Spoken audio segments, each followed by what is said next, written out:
Hello ladies and gentlemen, and welcome back to my channel for another episode of Figure Talk. So today I am joined by a very special guest, once again being Zachary from the channel King Zachary. So I will have all of his details down below in the description box. Now, obviously Zachary and I have been doing a few videos together. We are working on the podcast. We did hear all your feedback. We're working on the podcast, we're working on a name, we're working on a logo, and just a general idea around the podcast at the moment. So stay tuned, it is definitely coming. I know a lot of you guys really do want to hear just a forum where two guys basically talk figures. So we have heard all of your comments down below. So today Zachary and I are going to talk about the just released figures as well as a possible leak from over at Sideshow and Hot Toys. So first things first, we both saw these figures in person, I believe. We're going to talk about the Nanotech Iron Man. So Zachary, what did you think about this Nanotech Iron Man? Or are you going to get it? Do you have it? What's the go? Is that's the Nanotech or the Nanotech. The Tron. Yes, the Tron one. Yes. Okay. Yeah, I refer to it as the Tron Iron Man. Yes, as I should have as well. I want it. I want it really badly. It's exclusive to Hong Kong. So to get it over here in the States is my limit, or my budget on it is 550 USD. That's the max I'm willing to pay for it, and I think that's fair. I've yet to find it for under that, but I'm pretty hopeful.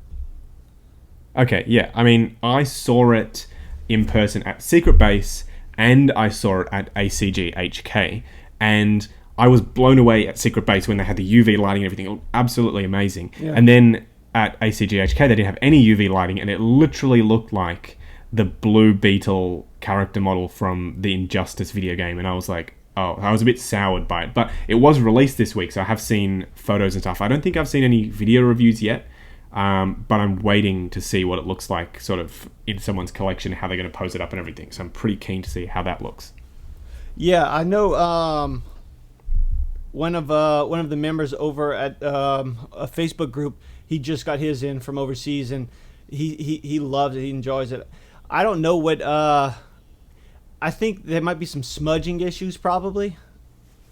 Yeah, being a gloss black figure, that would be my worst nightmare. Yeah, touching it. But I love the way the thing looks. I was a fan literally from the first day they announced it. I wanted it. I just knew I couldn't. At the moment, because I talked about it in one of my videos, I didn't know if it was going to be available at San Diego or not. But it looks like it's just going to be exclusive to Hong Kong, which is unfortunate. Yeah, absolutely. I mean, even I was at the event, and they wouldn't sell it to me at the event. I couldn't find it really anywhere afterwards. It's only when I started going to the little sort of markets and stalls around Hong Kong, if you guys have ever been there, they were selling them, obviously, for a huge markup. Like, I'm talking like 2.5 times the retail price, and I could justify it then, and I can't justify it now. But if I could get it for a reasonable price, then maybe it's something I'd add into the collection to go along with that black suit Cap, because he is awesome. Maybe they look really good together. I don't know. Yeah. I'm looking. I can't wait to get my Captain America in. I love that black color. But like I said, my limit on that Iron Man is 550 because I currently don't have a Mark 1.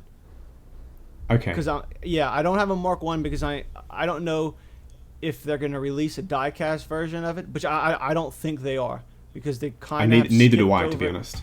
Yeah, I don't think they are, but I'm kind of hopeful. And a Mark 1 goes for about $550 to $600. Mm-hmm. So anything more than $550, I'm not gonna. I think the Neon Iron Man's going for like roughly $650 right now. Yeah, absolutely. And for you guys over here in Australia, it's going for about $1,000. I just looked on eBay. I'm on the page now. It's going for about 1,000 Australian dollars plus shipping. So that's insane amount of money, especially for such a niche sort of figure that not everyone will be able to really fit into their collection. But it's still an unreleased version of the Mark IV diecast, obviously, so you are getting it a lot earlier. So you'll obviously have to weigh up whether or not it's worth adding that into your collection. Yeah, and that does, you make a good point there with getting the diecast version of it early. It's just, I think that's too much money for the added. That's an inflated market value there. It's like the figure. You figure $380, $400. The extra $200 that you're paying, that's just because they only released it in one country. and that doesn't justify the cost. Oh, absolutely not. The value for me just isn't really there, to be honest with you. I mean, yeah, there's all those things working for it, but just the price is too high. So we'll have to wait and see. If it comes down, then maybe. Yeah, literally. And we see this, obviously, with everything newly released. The price goes way up. Eventually, maybe it'll come back down. Iron Man is super hot right now for whatever reason. So maybe it'll stay high. We'll have to wait and see. Yeah. Here's some expert advice really quick. Any new Iron Man figures that are coming out, buy them, because they're going to be double the price as soon as they go out of stock. Instantly. They'll literally 110%. The minute. Yeah. The minute they sold out. Yeah. Even the pre-order sells out. I will bet you a Mark 47 that's what it's going to be like for the next at least 4 or 5 Iron Man figures. 100%. And conversely, talking about something now which isn't doing so well on the market, that's also Hot Toys, and this figure in particular is doing quite well, but the topic in the brand in general, Star Wars. So obviously, the dark side version of Anakin, I've seen your video, awesome figure. The dark side version of Anakin was just released this week as well. So 2 new releases from Hot Toys this week, both convention exclusives. That figure looks absolutely awesome. Yeah, I have both of them. Mainly, I got the second one because of the base. The actual paint sculpt is a little bit different, but I really love the Jedi figures, like the Anakin, Luke, the Jedi robes. They do a really, really good job at it.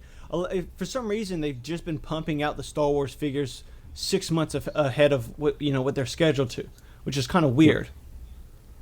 Very, very odd, especially from Hot Toys. Usually we see them take up until the last sort of month. So they'll give you that window on Sideshow, right? They'll say August to September. Usually, from past experiences, that it'll be September most of the time.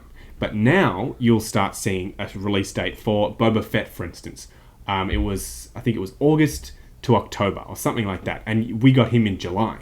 Yeah. So now we're starting to see, take that ship date, put it a month early, and there you have the release of that Star Wars figure. Tarkin and Vader was even worse. I think Tarkin and Vader was August to October, and that thing got released, I believe, in April. Yes, exactly. And that's when I got mine ages and ages ago, and people are only starting to get theirs just now. So it's like, they're getting a bit... I guess they want to get the Star Wars stuff out there just in case maybe the brand goes down even more so than it has. I don't know. Yeah, I personally, I don't know what you're talking about when you say Star Wars brands going down, because not in my world, but not mine either. I absolutely Star Wars still my thing. Yeah. Okay, so we're just talking for everyone else. For everyone, all the other people. Yeah. Perfect. Yeah, exactly. Yeah. So for me, at least, I know a lot of people are going to dislike me saying this, but I liked The Last Jedi. I really liked Solo, so I'm going to be getting those figures. That's how much I like Solo. Yeah. So for me, at least, the Star Wars brand is still intact. No. The Last Jedi. I see where people have, their opinion. They steered away from what They made it funny and stuff in areas where it maybe shouldn't have been funny, but it was a good movie. But that. What's the situation on the Empire Strikes Back Vader?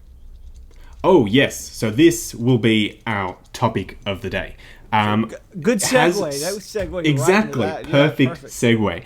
Has Sideshow accidentally revealed a potential release of Empire Strikes Back Darth Vader either next week or the week after? That is pretty much what I'm seeing. So on Facebook, I was on one of the Facebook groups, 16 Society, I think it was. And I saw someone posted an email from Sideshow that said, hey, such and such, your Darth Vader will be in 14 days. So obviously 2 weeks from today, they're expecting the Darth Vader. And usually how it goes, like with the Boba Fett, they usually get them about a week after Secret Base. So I'm of the mindset that Secret Base will be getting this Empire Strikes Back Darth Vader next week. So this could be our next week release figure. So have they leaked it? Yeah, I'm trying to think of what figure, but it happened or roughly around the same time as San Diego Comic-Con, they Boba Fett. announced it was Boba Fett. Yeah, they announced it before. They sent out the emails before Secret Base was had released the figure. So I think it's legit. I think it's just computer generated where there's communication from Hot Toys overseas, and basically they press a button saying that these things are about to be in stock, and it alerts Sideshow. Sideshow sends out the emails. I didn't get any email because I don't pre-order the figures until they get announced. But I think it's legit. I don't know if Sideshow is aware of what they're doing. I imagine they are, but I'm sure it's not. It doesn't go too well with Hot Toys. Yeah, absolutely. I tend to agree. I mean, Hot Toys is very secretive about, and I don't know if they intend to be, I guess they kind of do, about when exactly their figures are going to be released because they don't want to be held to that deadline. But basically, it looks like to me that Sideshow, the way their system works or whatever, they're getting these notifications, they're sending them out to customers, and they are sort of spoiling this release date for these figures. And I can't imagine that they would be too happy about it. I think you're right. Yeah, and since I've been really, really hard on collecting over like the last year and a half, this is the second time I've seen it. So it's happened twice within a month's time. So that's an issue that they probably need to start looking at. Oh, 100%. They need to change the way something works at least to ensure that this doesn't happen. But another potential leak, and this wasn't by Sideshow, this is just from the grapevine sort of thing, collector community. The potential release before or after Vader, I'm not sure. But soon will probably be, and this makes sense because it's just a reuse of parts and everything, will probably be the Justice League Wonder Woman. So I am getting the figure. I said to Zach earlier that I was a bit Wonder Womaned out. He thought I was a madman. Yeah, but I am getting the figure. Yeah. You know what's funny about that figure? Because like I said earlier, I don't pre-order my figures, but I got an email saying this was a few months ago whenever they announced it, and the way Sideshow worded the email made it seem like it was only available for pre-order at whatever date it was, but it's like at 3 a.m. or 3 p.m. So I was thinking like, oh, that's weird that they're doing that.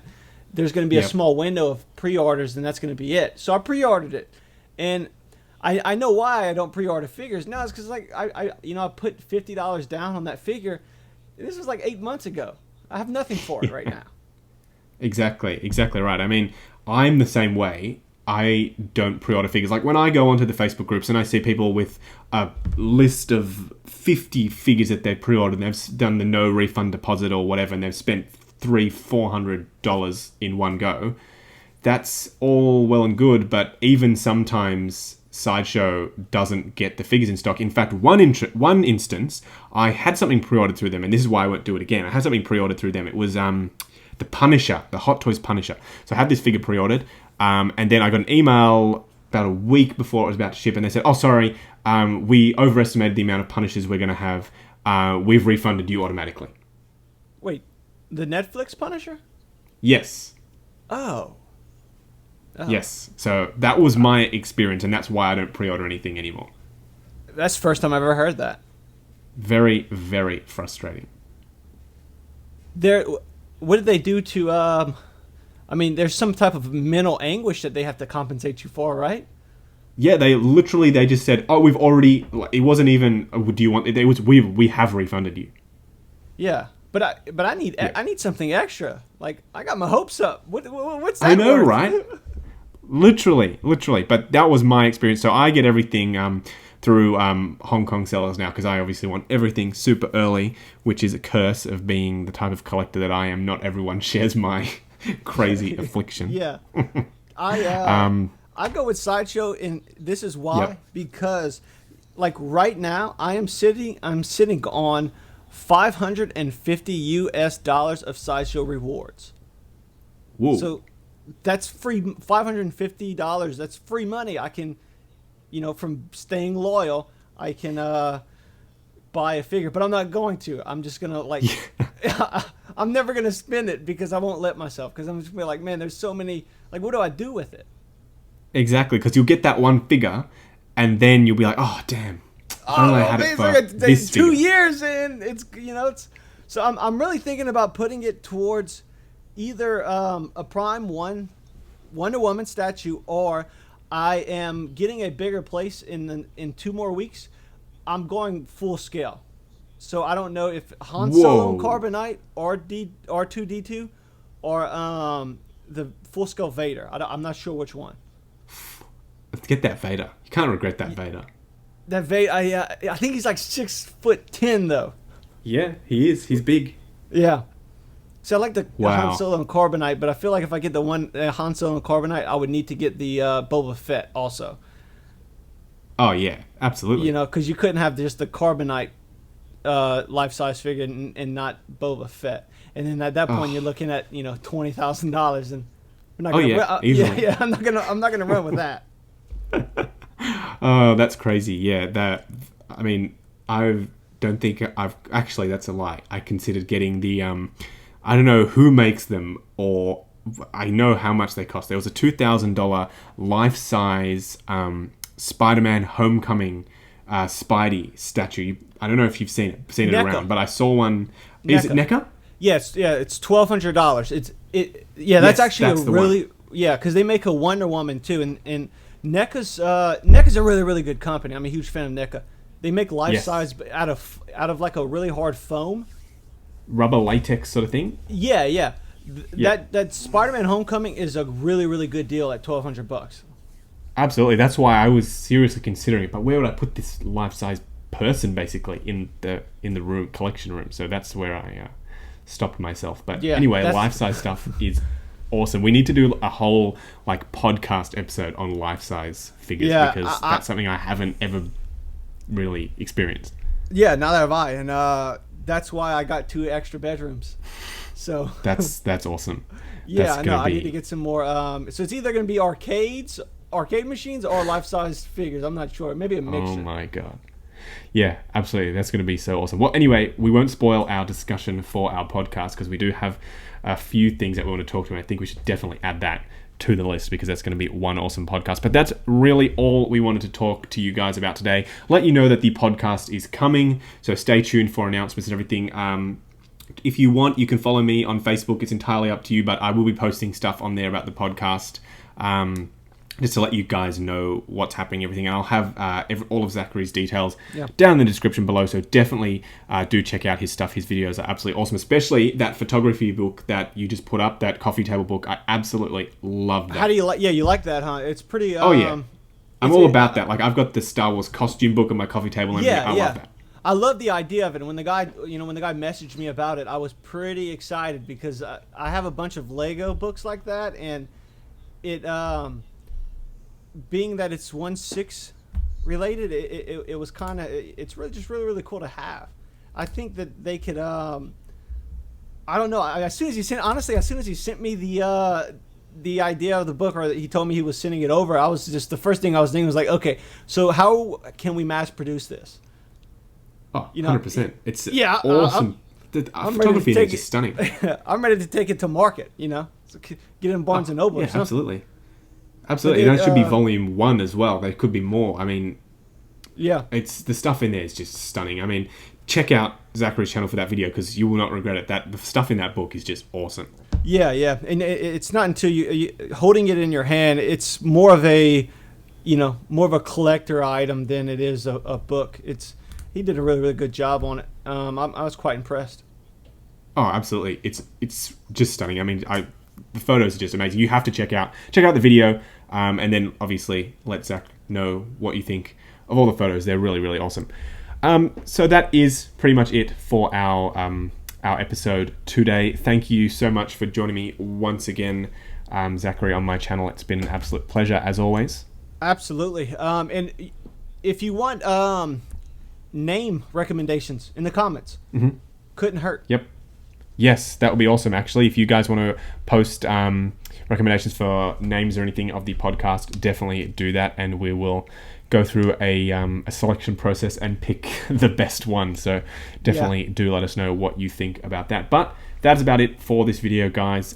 Check out my Instagram as well. I have photos from ACGHK. Check out Zachary's Instagram as well. I'll have it linked down in the description. He's also got some awesome photos on there. But that's about it. Like, comment, and subscribe, and I'll catch you in the next video.